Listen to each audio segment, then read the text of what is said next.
to the show. You know, if you're 20, 30, or 40s, you've probably had one of these done on yourself. It's a birth chart. It takes the date of your birth, the time, shows you the alignment of the planets, and then talks about your personality, your obstacles, your opportunities, and your path in life. Should it be something you follow to the letter? Well, it's astrology. It's a unique thing. And in order to understand how the lines are with the planets, you also know how to read between the lines. And to that end, today we have not only an astrologer, but a psychologist to help explain this whole thing to us. Amber, thank you for being here. Thank you, Diane. I want to ask you, Amber, how did you first get started with helping people through doing such a complicated birth chart on them? Well, I became interested in my astrology through my psychology and just seeing people that were struggling with health issues, mental illnesses, and I really wanted to help. I had a very inherent drive to help them, and I fell upon astrology, and when I started first reading them, I found that they were very, very accurate assessments, and in fact, when I went through college with astrology, it just really sped up my understanding of psychology, and I was moving way ahead, far ahead of other students in teaching and undergrad. Because of your understanding of astrology, it yes. helps your understanding of psychology to an even more profound degree. Very much so, absolutely. Mm-hmm. Now, what have you brought with us today? Well, I brought a few charts just to give a little bit of a portrayal and depiction of what an actual natal chart looks like. And I actually do astropsychology, so it's taking astrology and using it on a very personal level for personality analyses and to get a general idea of where you are in life and where you need to go. So who do we have up here? Okay, so these are famous people I brought into. Right. The first chart here is Carl Gustav Jung. Carl Jung. Yes, and he's obviously renowned for his psychology and dream analyses through the collective unconscious.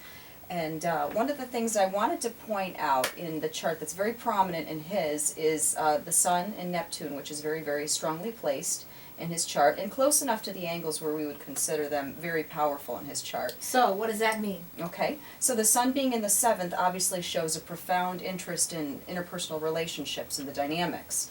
So 7th house is the house of relationships. Absolutely, Okay. yep. And when the Sun falls there, it shows an ego identity or awareness of others and how the individual resonates their own self through others. So in other words, how you interpret yourself through another person. Absolutely. Through yep. projection or identification? Through projection and identification, absolutely. And with Neptune down here at the angles, and this is the unconscious or understanding personality sphere here at this IC line, we call this. Neptune being angular, very close to that line, indicates a strong placement of Neptune on his personality as well. Neptune being the unconscious, dreams, and so the all that collective. stuff under the surface when you're sleeping in the unconscious, what's behind the ego and the self. Right, absolutely. So you really see a lot from those lines on the chart. Very much, yes. And then, of course, the lines are the actual aspects between the planets, and they show the actual dynamic interrelationships between planets and how they actually motivate.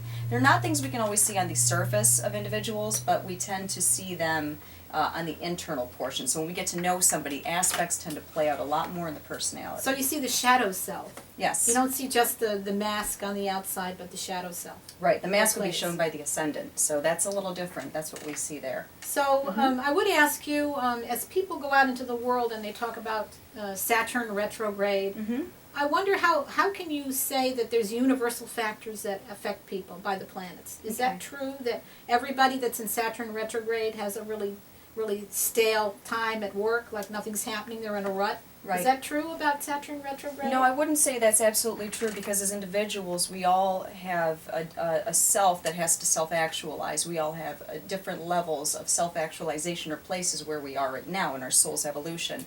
So a Saturn retrograde can be very significant on a global scale. It could affect upheavals or turns. Saturn tends to rule things associated with government and economics as well. Oh, so wow. we can see halts or different things going on there. Because we see a lot of crisis happening, and a lot of it are our major institutions are crumbling or reorganizing or changing. Sure, and that can coincide with Saturn.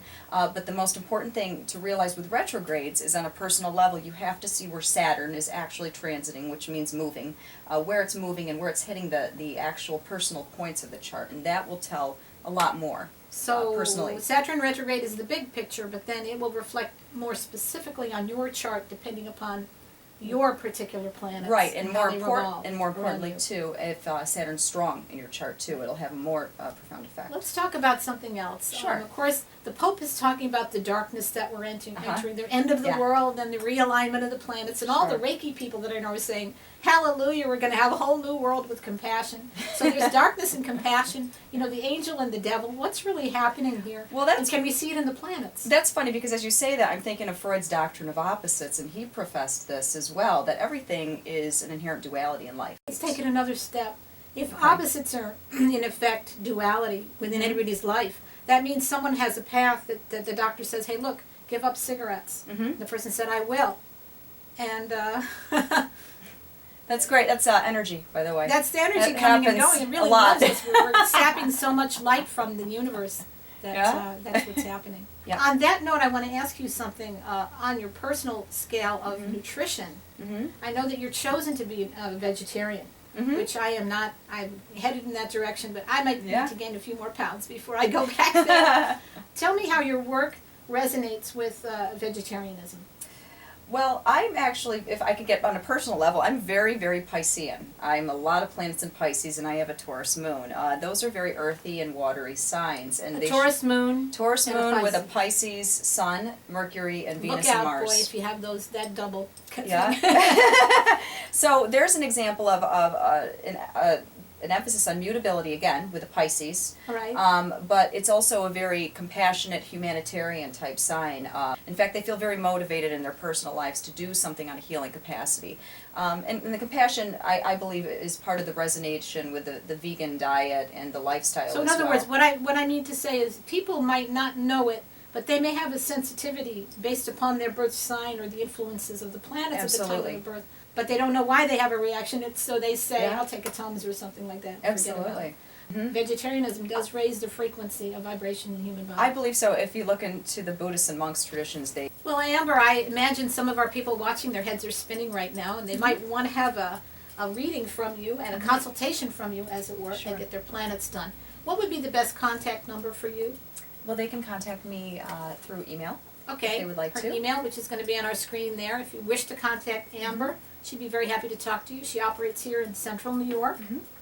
and we'd love to have you back on the program Thank you. as our new planet starts to realign itself, maybe towards the end of the year. Who knows what will happen? But Absolutely. it's been a pleasure to have you on the show. Thanks very much for coming. Thanks, Diane. Thank you. And from Zetta Jayes, good health from home. See you next time.